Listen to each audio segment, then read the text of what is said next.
The idea for this movie came from a deep-seated fear in doppelgängers. And I love the doppelganger mythologies and different movies that have dealt with them.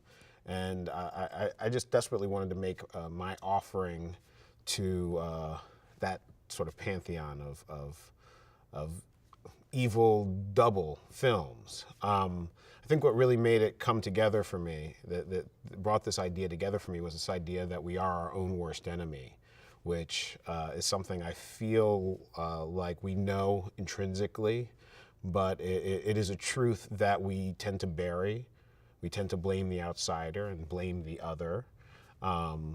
When in this movie, the monster has our faces. I think the reason doppelgangers have always been a source of fear for people is there's something just primal and unnatural feeling about seeing yourself. I think it is connected to this idea that in that one moment when you would have an encounter like that, you get a sense of your own mortality. It's almost like one of you has to go, right? And you sort of know that in your bones. Throughout mythology, doppelgangers are often represent bad omens or a foreshadowing of one's death. So I just wanted to sort of pinpoint and work off of that just extremely primal fear. It's a ride. You know, I love making films that are both terrifying but also fun. And so that's really what I'm going for here. It is it's a film about Adelaide Wilson, our protagonist, played by Lupita Nyong'o, and she's a woman who has a trauma in her past that she has been dealing with throughout her life, and now she has kids and a husband and sort of the perfect American family. But that trauma is still lingering in her subconscious, or at the very least, and at the most in her conscious. So as she sort of comes back with her family to the house she grew up in, which is now their summer house, she is returning to the location of her original trauma, and she starts to sense that something is wrong. That nightmare she had so many years ago is coming back.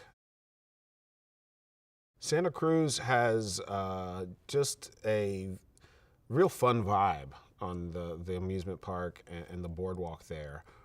And I love the idea of subverting really idyllic locations. I love giving the audience a vacation in the middle of the horror, if I can. I also felt like this sort of West Coast beach vibe reminded me of one of my favorite directors, Hitchcock, of course, with The Birds and Vertigo, which in its essence is a doppelganger tale as well. So I kind of wanted to explore the Hitchcock country. When Lupita throws herself into the emotion like no one I've ever really worked with. She's so committed, so thorough in how she prepares for a role, and with this opportunity to play two roles, she really rose to the challenge, and it was crazy. Adelaide, the protagonist, the matriarch, I think is a character that really centers the audience and gives us an emotional connection with someone throughout this movie. When Lupita was playing Red, something entirely different happened. She would walk into the room and you could just feel it sort of ice over.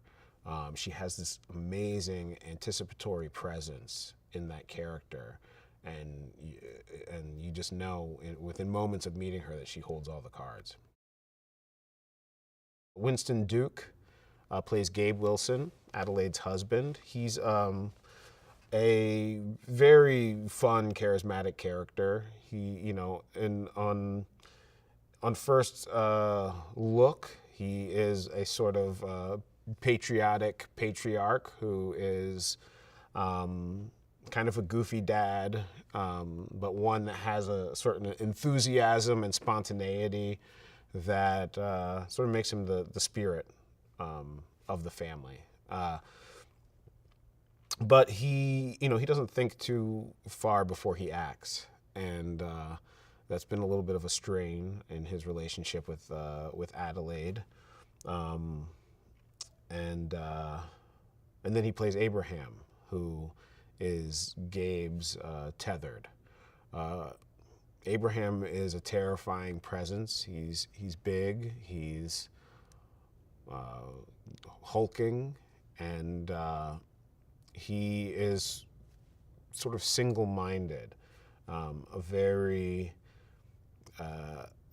psychopathic and character, and completely devoted to Red's cause.